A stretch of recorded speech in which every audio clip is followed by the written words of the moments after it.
series එල්ගෙතින් එන තවත් brand new episode එකකට. ඉතින් ගොඩක් කට්ටිය කියන දෙයක් තමයි views ගන්න කොහොමද?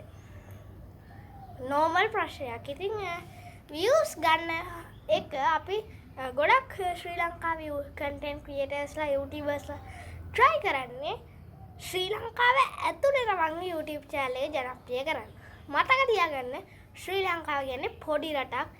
අතර කිව්වොත් පොඩි දූපතක් තමයි ශ්‍රී ලංකාව කියන්නේ. ඉතින් මේ පුංචි රටේ විතරක් ගොඩක් YouTubersලා මේක ජනප්‍රිය කරලා හදනවා. සාමාන්‍යයෙන් ලොකු ජනග්‍රහණයක් ශ්‍රී ලංකාවේ නැහැ. මෙන්න මේක නිසා තමයි ශ්‍රී ලංකාවේ YouTubersලාගේ වීඩියෝස් වලට views මිලියනයකට වැඩිය ගන්න ගොඩක් අමාරු දෙයක් වෙන්නේ. views මිලියනයක් තියා views 1000ක්වත් ගන්න අමාරු තත්ත්වයක් පත් වෙන්නේ මේකට. ඉතින් මම කතා කරන්න යන්නේ මේක ගැන නෙවෙයි. කොහොමද ශ්‍රී ලංකාවෙන් out of the box හිතලා ශ්‍රී ලංකාවෙන් නෙවෙයි පිට රටවල වුණත් විදේශිකයන්ගෙන් audience එකක් තමන්ගේ YouTube channel එකට තමන්ගේ content creator කෙනෙක් විදිහට එකතු කරන්න ඕන කියලා තමයි අද අපි කතා කරන්න හදන්නේ. කොහොමද පිට රටේ audience එකක් තමන්ගේ content creation එකට YouTube channel එකට අරගන්න කියලා කතා කරමු. එතකොට අපිට ගොඩක් views අපේ videos වලට අරගන්න පුළුවන්. එහෙනම් අපි වීඩියෝට යමු. හොඳයි, මුලින්ම මම කියන්න ඕනේ ශ්‍රී ලංකාවේ content create කරද්දි මම දන්නා ක්‍රම කීපයක් තියෙනවා. ඉතින් ඔයා කරන්නේ cooking channel. ඔයා දැනම channel එක පටන් ගෙන ඉන්න උළුවා නැත්නම් idea එකක් තියෙනවා. ආදාම reality එකට ගෙනල්ලා නැති වෙන්න පුළුවන්. මම මේ විදිහට education YouTube channel එකක්, cooking channel එකක්, gaming channel එකක්, entertainment channel එකක්. එතකොට එක විදිහ industries වල music, gaming ඔය වගේ දේවල් ඔයාලා දැනටවත් සමහරවිට පටන් ගෙනත් ඇති. පටන් ගත්තට මේවට views බිලියනයකට වැඩිය ගන්න අමාරුයි. අපි පිටරට music වීඩියෝ එකයි ශ්‍රී ලංකාවේ music වීඩියෝ එකකුයි අරගෙන ලොකු වෙනසක් තියෙනවා. පිටරට music වීඩියෝ එකක් ගත්තොත් ප්‍රසිද්ධ වෙග සාමාන්‍ය views බිලියන 5ක් තියෙනවා වල ඔයාලට බලා ගන්න පුළුවන්. නමුත් ශ්‍රී ලංකාවේ music වීඩියෝ එකක් බැලුවොත් උපරිම views එක ශ්‍රී ලංකාවේ music වීඩියෝ එකක් බැලුවොත් මිලියන 460ක් වගේ එනවා. නමුත් බිලියනේ පන්නපු කිසිම වීඩියෝ ගන්න නැහැ වගේම මිලියනේ පන්නපු ගොඩක් ලොකු এডুকেෂන් වීඩියෝස් ප්‍රමාණයක් කුකින් වීඩියෝස් ඔය වගේ ඒවා ගොඩක් ඔයාලට අඩු ප්‍රමාණයක් බලා ගන්න පුළුවන්. ඒක නිසා ශ්‍රී ලංකාවේ ඇතුලේ මිනිස්සුන්ව ඔයාලට ගන්නවට වැඩිය ශ්‍රී ලංකාවෙන් පිට ගිහිල්ලා පිටරට ඔඩියන්ස් එකක් නිර්මාණය කරගත්තොත් ඒක ඔයාලට ගොඩක් වාසි අනිත් දේවල් වලට වැඩිය. ඉතින් ඔයාලට මේකට දේවල් ගොන්නක් කරන්න පුළුවන්. පළවෙනි දේ තමයි මම අද කරුණු 5ක් කියනවා පිටරට ඔඩියන්ස් එකක් කොහොමද අපි අපේ YouTube channel එකේ රඳවගන්නේ, content creator කෙනෙක් විදිහට අපි කොහොමද views අරගන්නේ, dollars ශ්‍රී ලංකාවට ගෙහෙන්නේ පිටරට US කැනඩා ඊට පස්සේ ඔය වගේ රටවල් හරහා US කැනඩා ඉංග්ලන්ත ඕස්ට්‍රේලියා ඔය වගේ රටවල් හරහා කොහොමද වැඩේ කරන්නේ කියලා. පළවෙනි පියවර first step එක ඔයාලට පුළුවන් ඔයාගේ YouTube channel එකේ ගොඩක් කට්ටියට තියෙන ප්‍රශ්නයක් වෙයි. තමන්ට මූල පෙන්නන්න බයයි. කැමරාවත් එක්ක ඉස්සරහා ඉඳගෙන කතා කරන්න බයයි.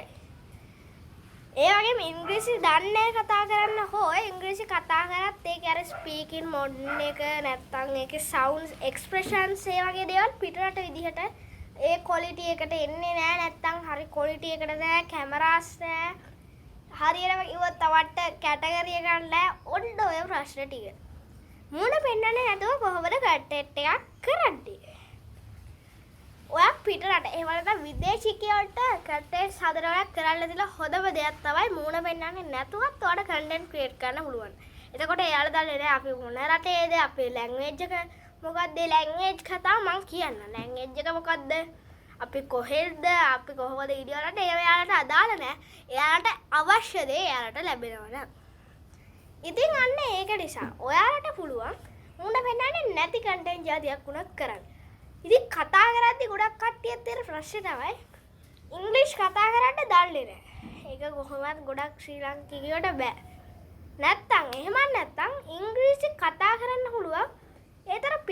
quality එක නිකන් WhatsApp ඒ sound එක එන්නේ නැහැ. يعني කතා කරන්න පුළුවන්.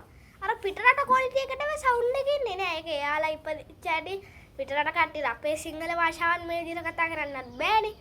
ඉතින් ඒකේ හැදිච්ච හැටි. එහෙම වුණත් කතා කරන්නෙත් නැති ශාලයක් කරනවා. අන්න එතකොට නම් වාට এডুকেෂන් වලින් ෆිල්ටර් වෙන්න වෙනවා. මොකද এডুকেෂන් channel එකක් කවදාවත් කතා කරන්නේ නැතුව කරනවා කියන එක කරන්නේ හරියට භූමිකම්පාවක් මැද බයිසිකලයක් පදිනවා වගේ වැඩක්. එහෙම කරොත් ඒක මිනිස්සුන්ට තමයි ඒක යවුල. ඔයාලා කොහොම හරි හදාගත්තා කියන මිනිස්සුන්ට ඒක තේරෙන්නේ නැහැ. ඒකයි අපි හැමෝම මේ විදිහට කතා කරන්නේ. එතකොට ප්‍රශ්නය ඇයි PCTVL එකේ අපේ YouTube දාලා ශ්‍රී ලංකාවේ ඇතුළට විතරක් බේස් කරලා ශ්‍රී ලංකාවට කන්ටෙන්ට් සදන්න. ඇත්තටම උලා PCTVL එකේ ඉංග්‍රීසි PCTVL එකේ ස්පානෝල් ඔය වගේ channels තව හදලා වෙන භාෂාවලින් දාන්න. හැබැයි ශ්‍රී ලංකාවට තමයි අපිට මුලින්ම මේ දේ දීලා ශ්‍රී ලංකාව දිනු කරන්න තමයි අපේ channel එක නිර්මාණය වෙලා තියෙන්නේ. අන්න ඒකයි ශ්‍රී ලංකාවට විතරක් අපි මේන් ફોකස් කරන්නේ. දෙවැනි පියවර හොඳ කැටගරි එකක් නිච් එකක් කියලා මේකට අපි කියනවා. ඔයාලට පුළුවන් අපි හිතමු ඔය ශ්‍රී ලංකාවේ ටවුන් වල ඉන්නකොට ගමක ඉන්න කෙනෙක්ට ගොඩක් අයිඩියාස් එනවා. අපිට ලී වඩු මොකක් හරි දෙයක් කරනවා නැත්නම් වාගේ ඔෆිස් එකේ මොනවා හරි මැෂින්ස් වෙල්ඩින් ඔය වගේ දෙයක් කරනවා නම් ඔකට හොඳ උදාහරණයක් ක්‍රෂර්ගේ YouTube channel එකක් තියෙනවා. එයා ඔෆිස් ගිහිල්ලා එන ගමන් එයාලගේ ඔෆිස් එකේ තියෙන මැෂින් එකක් ක්‍රෂර් එකක්. එයාලා කම්පැනි එකේ. ඒකට මොනවා හරි දෙයක් දාලා විනාඩියක විතර ෆෝන් එක උඩින් අල්ලගෙන ඉඳලා රෙකෝඩ් කරනවා. සිම්පල්.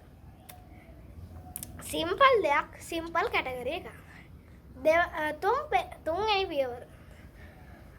ඔයාට පුළුවන් දැන් අපි හිතමු ඔයා මොනවා හරි ඔය රිස්ටෝරේෂන් ඔය වගේ channel එකක් පටන් ගත්තා කියලා අපි හිතමු. ඔයා ලී ගැන මොනවා හරි දන්නවනේ ලී වලින් වැඩ දානවා නම් ඒක ගැන ඔයාට ඒක නිකන් ටයිම්ලෙස් එකක් හරි වීඩියෝ කරන්න පුළුවන්. ඔයා හොඳ ෆොටෝග්‍රැෆර් කෙනෙක් නම් ඒවා ඔයාට කතා කරගන්න ඕනේ නැහැ. ෆොටෝග්‍රැෆි ටිප්ස් ඊට පස්සේ රිවිව් කරද්දිත් ඔයාට පුළුවන් ටෙක්ස්ට් ටිකක් විතරක් දාලා කරන්න. ඔය විදිහට කතා කරන්න නැතුව හල්ලන්න පුළුවන්. ඔය මොනවා කරත් තියෙන ප්‍රශ්නේ දැන් ඔක කොහොමද පිටරට මිනිස්සුන් බලන්නේ? පිටරට මිනිස්සු ගොඩක් ආස අලුත් දේවල් වලට. තියෙන දේවල් මෙයාලට අදාළ නැහැ. තියෙන දේවල් පරණයි අපේ වීඩියෝස් වලදී ඒවා රීච් වෙනවා. එයාලා අලුත් දේවල් වලට හැම වෙලේම කැමති. අපි කුකින් වගේ channel එකක් කරනවා නම් විදේශිකයන්ට යවන්න දෙන හොඳම ක්‍රමය තමයි පිටරටවල රෙසිපීස් දාන එක. ශ්‍රී ලංකාවේ රෙසිපීස් දානවා වෙනකොට පිටරට ඔයා USA වලට කැනඩාවට ඒ රටවල් වලට හදනවනේ ඒ රටවල් වලට ඒ කෑම හැදුවම කුකින් channel එකේ ඒ රටවල් වලින් බලනවා how to make a pudding how to make a dessert how to make quesadilla ඔය වගේ වාට දාන්න පුළුවන්. දෙවනි ඊට පස්සේ අපිට කතා කරන්න පුළුවන් මේ සාමාන්‍යයෙන් ඔය කුකින් channel ගේමින් channel එකක් කරනවා නම් ප්‍රශ්නයක් නැහැ. හැබැයි ඔය ශ්‍රී ලංකාවේ ප්‍රසිද්ධ වෙලා තියෙන PUBG Free Fire ඔය වගේ දේවල් විතරක් ඔයාලා කරලා හරියන්නේ නැහැ. පොඩ්ඩක් ප්‍රොෆෙෂනල් පැත්තට ගිහිල්ලා ඒ රටවල ප්‍රසිද්ධ ගේම්ස් බලලා එහෙම ඔයා වැඩක් කරන්න ඕන. පස්වෙනි එක තමයි වීඩියෝ ක්වොලිටි එක. ඔයා හැතර සබ් දාහ ගන්නවා කියන්නේ අමාරුම දෙයක් නෙවෙයි. අමාරුයි ඒක. කොහොමවත් අමාරුයි. YouTube වල සාර්ථක වෙන එක තමයි. ඔයා YouTube කෙනෙක් වෙන්න එපා. content creator කෙනෙක් වෙන්න. හදිස්සියට YouTube නැති වෙලා ගියත් ඔයාට Facebook Instagram ඔය වගේත් මේ විදිහේ වීඩියෝ හදන්න පුළුවන් තත්ත්වයකට ගේන්න. ඔයා හදන්න. වීඩියෝ ක්වොලිටි එක කියන්නේ දැන් අපි හිතමු වඩුවෙක් එයාගේ YouTube channel එකක් පටන් ගන්නවා. මම මේ විහිළුවට නෙවෙයි කියලා මේව ඇත්තටම කරන්න පුළුවන්. වැඩ මේ මිනිස්සු බලනවා. මේ විදිහට කරලා ඔහොම කරද්දි දැන් ඕක ලිකප් රෙකෝඩ් කරාට එන්නේ. හොඳ ක්ලීන් එකකට හදාගන්න ඕනේ. තමන්ගේ ළඟ තියෙන දෙකේ එක ක්ලීන් එකට හදලා තීන්ත ටිකක් ගාලා ලස්සනට හදලා උඩින් තියලා ඒක ලිකප් කරලා තමන්ගේ අනිත් අඩෙත් කරගන්න. ඒ කියන්නේ තමන්ගේ එදිනෙදා දෙයටත් කරගන්න පුළුවන්. තමන්ගේ YouTube channel එකේ ආදායමකුත් හොයන්න හැකියාව තියෙනවා. විදේශිකයන්ගෙන් රීච් එක ගන්නවා නම් අවසාන වශයෙන් මට කියන්න තියෙන්නේ ඔයා මේ විදිහේ වීඩියෝ එකක් හදනවා නම් විනාඩි 10කට වැඩි වීඩියෝ එකක් හැදුවොත් ගොඩක් බලන ෂෝට්ස් ගොඩක් views ආවට මිනිස්සු ගොඩක් ඔය අලුත් ට්‍රෙන්ඩ් එක විනාඩි 10කට වැඩිය වීඩියෝ හදවොත් ගොඩක් ඔයාට වාසි එනවා. ඒ වගේම ගොඩක් මේ වගේ ඔයාට වීඩියෝ බල්ක් 20ක්වත් හදාගෙන තියාගන්න. එතකොට ඔයාට පුළුවන් හැම බ්‍රහස්පතින්දා මේ දවස්වල වීඩියෝ එකක් දානවා කිව්වොත් ඔයාට මාස ගාණක් ඕක දාන්න පුළුවන්. කිසිම වෙනස් වීමක් නැතුව. ඔයාට එදාට මොකක් හරි වෙලා අසනීප වුණොත් දාන්න බෑනේ. හැබැයි බල්ක් වීඩියෝ 20ක් හදුවම ඔයාට අප්ලෝඩ් කරන්න විතරයි තියෙන්නේ. ඒක තමයි ලේසිම දේ. ඒකට තම්බ්නේල් එකක් හදාගන්න පුළුවන් නිසා ලොකු වීඩියෝ එඩිටින් වැඩ කෑලි ඔයාට අවශ්‍ය වෙන්නේ නැහැ. සමහරවිට එඩිට් කරන්න ඕනෙත් නැහැ සමහර ඒවා. එඩිට් පුච්චි කැල්ලක් දාන්න. ඒ අනිත් ඒ අවසාන වශයෙන් පිටරට ඔඩියන්ස් එකකට ඔයා මේක එල්ල කරනවා නම් ඔයා නිකන් මෙහෙම හදලා හරියන්නේ නැහැ. නිකන් YouTube එකේ විතරක් හරියන්නේ. පිටරට ඔඩියන්ස් Pinterest, Reddit. ඔයාගේ ඇප්ලිකේෂන් එක ශ්‍රී ලාංකිකයෝ ගොඩක් අඩුයිනේ. Pinterest ඊට පස්සේ Reddit, Tubeway ඊට පස්සේ ඔය වගේ වෙබ්සයිට්ස් වල ශ්‍රී ලාංකිකයෝ අඩුයි. පිටරට කට්ටිය තමයි ඉන්නේ. US, Canada, Australia, England ඔය රටවල් ටික තමයි තියෙන්නේ. එතකොට ඔයාලා බලන්න Reddit, Pinterest වගේ වීඩියෝ ෂෙයා කරන්න. ඔයාලා මම කලින් කියලා දීපු හැමදේම ඔයාගේ normal YouTube channel එක හරියට හැල් කරන ගමන් මේ ටිකක් දාලා කතා කරන්නේ නැතුව ඔයා වීඩියෝ එකක් හදුවොත් පුළුවන්. හොඳම උදාහරණය Mr. Woos It is the Boss. මේ channel එක ඉංග්‍රීසි කතා කරනවා. මේ ඉන්දියා channel එක අසල්වැසි රටේ channel එක. මේ channel එක අදදී ප්‍රසිද්ධව channel එකක් වෙලා තියෙනවා. මුලදී අපේ වගේ අර හරියට එයාට ඉංග්‍රීසි කතා කරන්න පුළුවන්. එයා එංගලන්තයට සංක්‍රමණය වුණා. එයාට අර හරියට ඒ සවුන්ඩ් එක වෙන්නේ නැහැ. ඒක අපිට විදිහට. හැබැයි ටික කාලයක් අද්දී ආයෙක කරලා ඒක මිනිස්සු ඉන්දියාවේ ලොකු රටක් සහ අනිත් රටවල එද්දි ඒක ලොකු රටක් ටිකක් අපේ ඉංග්‍රීසියගේ සාමාන්‍ය භාෂාව වෙලා තියෙනවා. ඔන්න ඔය විදිහට ඔයාට පුළුවන්. ඔයාගේ channel එක විදේශිකයෝ ගාවට අරගෙන යන්න. ඒකට තව steps කිහිපයක් තියෙනවා. මේ විදිහට ඔයාගේ channel එකේ logos, banners අර මේ විදිහට හරියට හැදුවොත් ඔයාටත් පුළුවන් වෙන මේ හැම දෙයක්ම හරියට කරගන්න. මේ හැම දෙයක් ගැනම අපේ YouTube ලාලිකාවේ දිගටම ඔයාලට දැනගන්න පුළුවන්. PC එකේ subscribe කරන්න. එහෙනම් අපි ගිහිල්ලා ඉන්න සුබ